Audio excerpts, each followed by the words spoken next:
What's going on, my fellow rock and rollers? Now, Candlebox was a band which formed in Seattle, but they never really got the same level of respect as the so-called grunge bands who came before them or around the same time. So forming in 1990, the band was made up of vocalist Kevin Martin, guitarist Peter Klett, bassist Barty Martin, and drummer Scott Mercado, and the quartet would spend little time making a name for themselves, as by 1992 they were playing some of the biggest clubs in Seattle, and the following year they signed a deal with Maverick Records, which was Madonna's label, and released their multi-platinum self-titled record in 1993. Now, despite the band's success, critics lambasted the group, and the media largely ignored them compared to their peers, some of whom they outsold. But one person from the so-called grunge scene who reserved a lot of venom for the group was Courtney Love of the band Hole.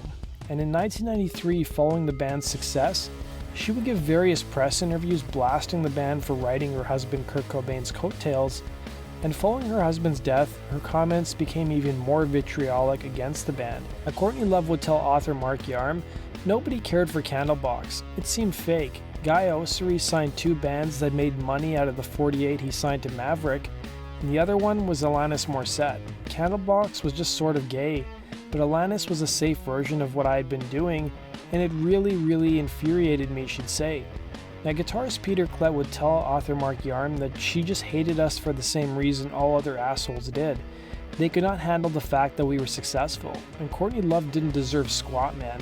The reason she ever became anything was because of her husband, period, end of story, he'd say. Now, surprisingly, singer Kevin Martin was a little more complimentary towards Courtney Love, telling Yarm, "I had a lot of respect for her and I love her records and I still do." Now, the band would have a little bit more fun with the whole feud. The band did a magazine cover for the local Seattle magazine called The Rocket, and each member would dress up as Courtney Love with blonde wigs and slips, along with tiaras and makeup, and the headline of the article was "Candlebox, the boys with the most cake." Now, it would turn out that Courtney Love would get her hands on the article and was extremely upset. Charles R. Cross, who wrote the article, recalled to Yarm how he was staying in a hotel one night in Portland, Oregon, and Courtney Love tracked him down and threatened to blow up his toilet. Now, singer Kevin Martin would tell Yarm how the band was out on tour in Chicago 2 months after the story ran in The Rocket, and Courtney Love called a friend of Martin she knew and somehow wrangled her way into calling Martin and cussing him out.